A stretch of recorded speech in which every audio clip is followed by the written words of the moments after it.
What you are delivering అనేది key point Vasudevan గారు. Right అండి. సరే పెద్దిరెడ్డి రవికిరణ్ గారి దగ్గరికి వెళ్దాం. రవికిరణ్ గారు అంటే టోటల్గా స్థూలంగా అర్థమవుతుంది ఏంటంటే ఆయన స్విచ్చింగ్ ఓవర్ ఇస్ లాయల్టీస్ అనేది బీహార్కి మ్యాటర్ కాదు, బీహార్ ప్రజానీకానికి. వాళ్ళు ఆయన పట్ల మ్యాండేట్ ఇవ్వడానికి సిద్ధంగా ఉన్నారు. ఎందుకంటే ఒక నిష్కళంక రాజకీయ చరిత్ర, అంటే అబౌవ్ ద పార్టీ లైన్స్ మాట్లాడుతున్నాను, ఒక పార్టీ స్టాండ్ తీసుకొని నేను మాట్లాడలేదు. ఆయనకున్నది జ్యోతి బసు గారి లాగా ఆ స్టేచర్, అంటే పార్టీలకు అతీతంగా మళ్ళీ ఆ స్టేచర్ ఆయన ఇవాటికి మెయింటైన్ చేయగలుగుతున్నారు. కాబట్టి ఆయన ఏ కూటమిలో ఉన్న ప్రజలు ఆయన వెంబడి నడుస్తున్నారు అనేది ఒక observation. Do agree with that? And ఆయన్ని దాటి బీజేపీ అక్కడ ఎదగలేకపోతుంది అనేది కూడా ఒక ప్రధానమైన అంశం. అవునంటారా కాదంటారా? బీహార్ రాజకీయాలండి కొంత గ్రామీణ వాతావరణానికి పోలి ఉంటాయండి. ఇప్పుడు గ్రామాల్లో సరే మన గ్రామాలు అయితే కొంచెం పొల్యూట్ అయిపోయినాయి అనుకోండి, ఇది కాదు. ట్రెడిషనల్ గ్రామాలు ప్రత్యర్థిని కూడా అత్యంత గౌరవంగా పిలుస్తారు. అలాగే ప్రత్యర్థి వయసు పైబడిన వాడు వస్తే ప్రత్యర్థి అయినప్పటికీ కాళ్ళకు నమస్కారం చేస్తారు.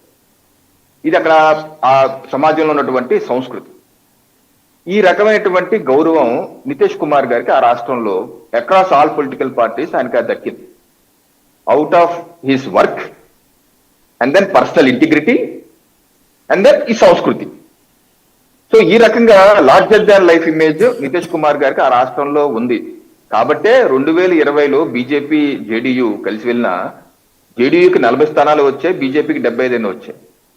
అక్కడికి నితీష్ కుమార్ గారు అన్నారు, నాకు తక్కువ వచ్చాయి కదా, ముఖ్యమంత్రి బీజేపీ నుంచి పెట్టుకోండి అని. వద్దన్నారు. నడ్డా గారు స్పష్టంగా చెప్పారు, నో ఐసా నహి కరేంగే, మా ముఖ్యమంత్రి మీరే ఉండండి అని చెప్పి ఆయన్నే పెట్టి నడిపించారు. ఏంటంటే ఆయన మీద ఉన్నటువంటి గౌరవం, ప్రజలు ఆయన మీద ఉన్నటువంటి విశ్వాసం, ఇది ఇప్పుడు ఈ ఎన్నికల్లో కూడా రిఫ్లెక్ట్ అయింది.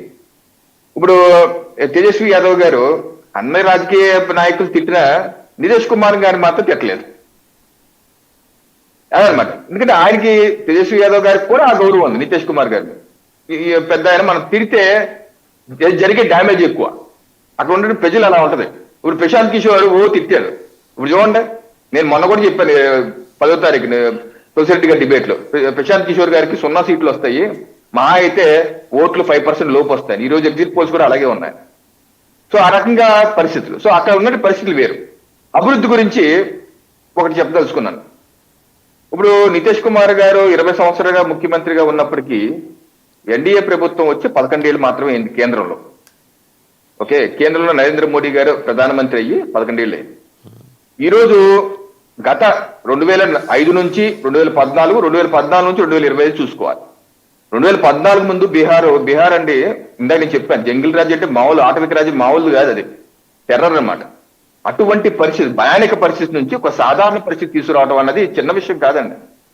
అలాగే ప్రజలు కూడా మైండ్ సెట్ మారిపోతుంది. వాళ్ళు మైండ్ సెట్ మార్చి స్లోగా తీసుకురావాలి జనజీవన శ్రవంతిలోకి.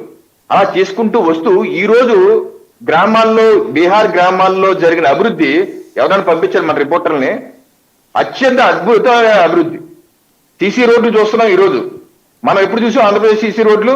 వాజ్పేయి గారి హయాంలోనే చూసాం, 2020 సంవత్సరంలోనే. ఈ రోజు గ్రామాల్లో చూస్తున్నారు సీసీ రోడ్లు, ఇంటింటికి కుళాయి కనెక్షన్స్ వస్తున్నాయి.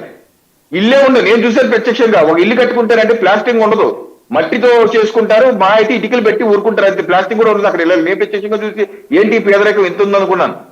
ఈ రోజు ఆ పరిస్థితి కాదు. ఇళ్ల నిర్మాణం, ప్రధానమంత్రి ఆవాస్ యోజన ఇళ్ల నిర్మాణం జరుగుతుంది, అందరికి పని జరుగుతుంది. సో ఈ రకంగా మౌలిక వసతులు, జాతీయ రహదారులు విస్తరిస్తున్నాయి. ఇప్పుడు చూడండి, రాయలసీమలో ఇన్ని ప్రభుత్వాలు మారినా ఉత్తరాంధ్రలో ఎందుకు వెనకబడి ఉన్నారు?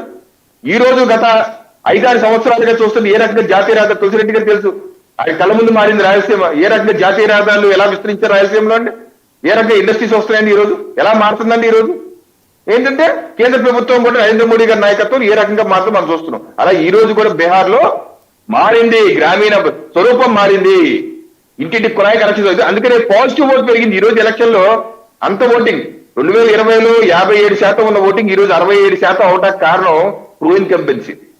కులాలకు అతీతంగా యువత ఎన్డీఏకి ఓటేస్తుంది. ఎందుకంటే అభివృద్ధి.